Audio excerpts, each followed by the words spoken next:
Hello everyone, welcome back to my channel.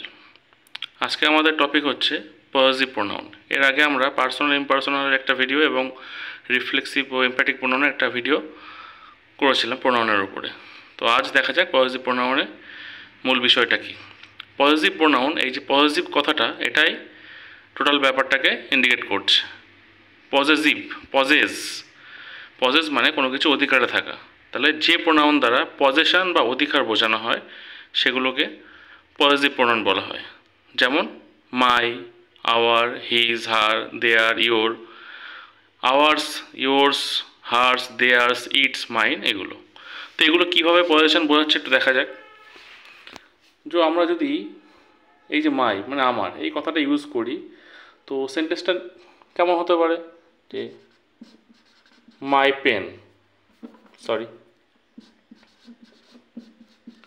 Pen is missing. একটা sentence লিখলাম এখানে, মাইটা positive pronoun, pen, my pen, মায়ের পরে একটা প্রপার্টি বা তার পজিশন সেটাকে ইন্ডিকেট করছে। আমার কি? আমার পেন। তো প্রত্যেকটা ক্ষেত্রে এরকমই হবে। আওয়ার যদি বলি তাহলে আওয়ার হাউস, আওয়ার কিন্তু একা বসবে না, এগুলো সাবজেক্ট হিসেবে ইউজ হচ্ছে, ঠিক আছে? তো সেক্ষেত্রে আওয়ার হাউস, আওয়ারের পরে হাউসকে ইন্ডিকেট করছে। আওয়ার পজিশনটা কি? আওয়ার হাউসটা হচ্ছে আমাদের position. His brother, her sister, there garden, your car. এবার যদি এগুলোকে অবজেক্ট হিসেবে ইউজ করি, আমরা অবজেক্টের ক্ষেত্রে যদি আমরা ইউজ করি সেক্ষেত্রে মাইটা মাইন হয়ে যায়, ঠিক আছে? আওয়ারটা আওয়ার্স, দেয়ারটা দেয়ার্স। দেখা যাক তো একটা এক্সাম্পল। তো দিস পেন ইজ মাইন, এই পেনটা আমার। এখানে মাইটা যখন পেছন দিকে করছে, মাইন মিন্স মাই পেন, এটা ইন্ডিকেট করছে। পেনটা লেখা লাগছে না। দিস ইজ মাই পেন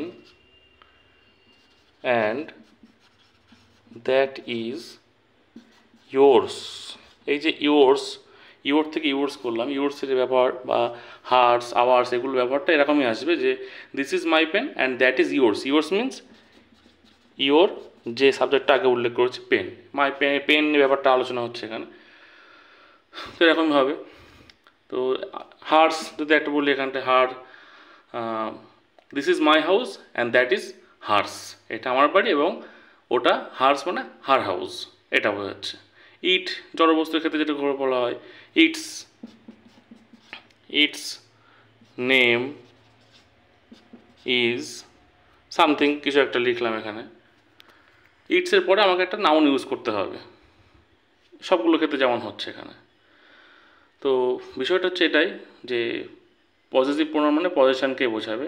কোথাও সাবজেক্ট হিসেবে ইউজ করছে, কোথাও অবজেক্ট হিসেবে ইউজ করছে। সেগুলো এই যে ডিসকাশনটা করলাম এগুলোর মধ্যে সব কিছু কভার হয়ে গেছে। তো আশা করি পজিটিভ প্রোনাউন সম্বন্ধে আইডিয়াটা মোটামুটি একটু ক্লিয়ার হবে। তো কোনো সাজেশন থাকলে বা কোনো কিছু বলার থাকলে অবশ্যই কমেন্ট করা যেতে পারে।